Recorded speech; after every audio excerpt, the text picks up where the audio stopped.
Bonjour, aujourd'hui on va vous présenter notre projet. C'est une application qui permet de détecter les maladies chez les pommiers, chez les arbres de pommes. Alors on commence tout d'abord par la collection des données. Pour cela, on a allé chercher une dataset dans le site Kaggle et on l'a trouvée. C'est une base de données qui contient plusieurs milliers d'images de, des feuilles d'arbres de tout format. Il y en a en général 4 maladies. Après avoir collecté les données, on passe à la construction du modèle. Voici l'algorithme. Après avoir collecté les données, on numérise les images avec des bibliothèques qui ont déjà été installées auparavant. Parmi ces bibliothèques, il y a TensorFlow et Keras. Ces deux bibliothèques sont très utiles lors du traitement des données et lors de la numérisation des images. Alors, on a eu deux bases de données. La première, c'est pour le training. La deuxième, c'est pour la validation. Voici. Et à partir de cette dataset du training, on va la diviser encore une fois deux fois pour le train et le test. Bon, après, on va faire le resize et rescale pour donner une forme unique à toutes les images qui existent dans la dataset.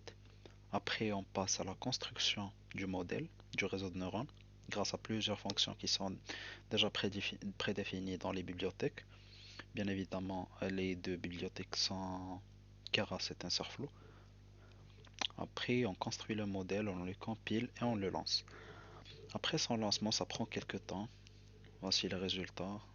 Lorsque on était en train de l'entraîner, il y avait, ça ressemblait un peu à ça dans les terminals. Ça passe par plusieurs époques et à chaque époque, la précision elle augmente et la perte elle diminue jusqu'à avoir un résultat qui est très près à un voire même un lors de la fin de l'entraînement. Bon, après avoir terminé ça, je lui ai demandé de me tracer une courbe afin de pouvoir visualiser clairement la progression de la précision du modèle. Et voici le résultat. On remarque que plus euh, il y a une, comment dire ça, une augmentation dans les époques, plus notre algorithme il devient plus précis et plus on a moins de pertes. Après avoir entraîné notre modèle et l'avoir sauvegardé dans un dossier intitulé modèle, on aura envie de le tester, bien évidemment.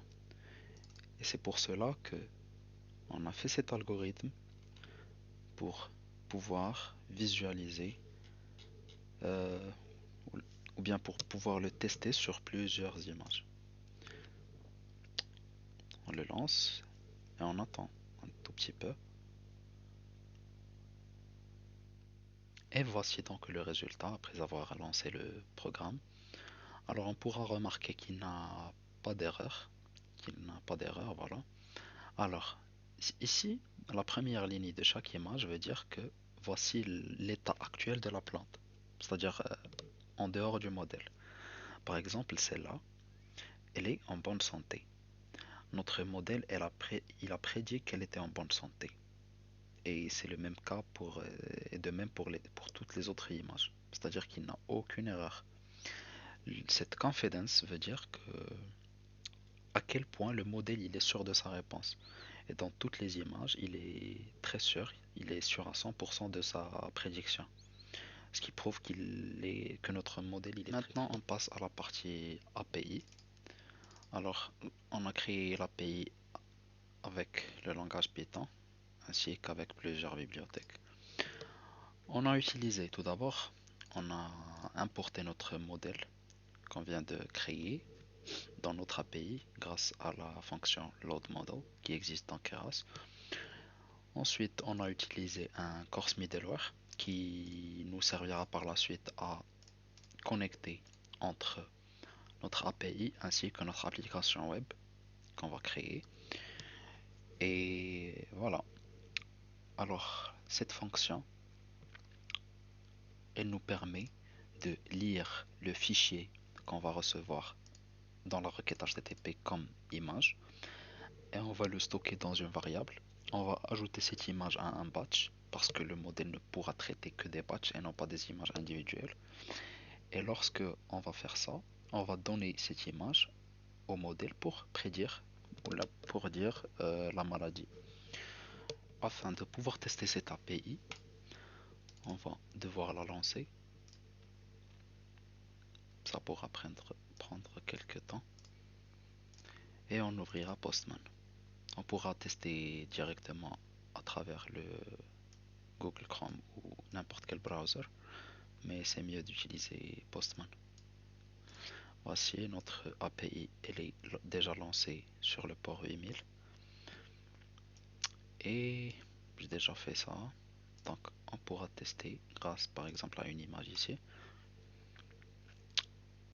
On prendra une image tout d'abord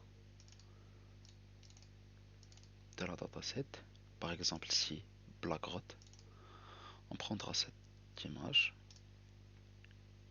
et on va envoyer la requête HTTP. Et effectivement, il nous donne comme résultat BlackRock. On prendra une image qui est déjà téléchargée, par exemple celle-ci, et on envoyera ça. Et le résultat il est correct avec une précision de 0,99. Voilà donc notre API elle est fonctionnelle et elle marche très bien. En ce qui concerne l'application web, on a conçu le front-end avec React ainsi que le back-end avec Node.js. Le seul truc à qui il faudra faire attention, c'est ce fichier .env qui contient l'adresse URL de l'API et plus précisément la direction qui nous permet de prédire les maladies dans les feuilles. Alors pour lancer cette application, il faudra préciser qu'il faudra laisser l'API en marche sur le port 8000 et nous on va lancer notre application web sur le port 3000. Alors pour le lancer, c'est facile, c'est une seule commande et prendra 2-3 secondes. Et voici notre application web avec une jolie interface. Alors on pourra tester ça avec quelques images, par exemple celle-ci. Et voici, la prédiction elle est très correcte. C'est effectivement un Apple Rust avec une précision de 0,99. Pour effacer cette image, on clique simplement sur ce bouton et on pourra lui donner une autre image. Et celle-ci c'est un Apple Scab avec une précision de 100%.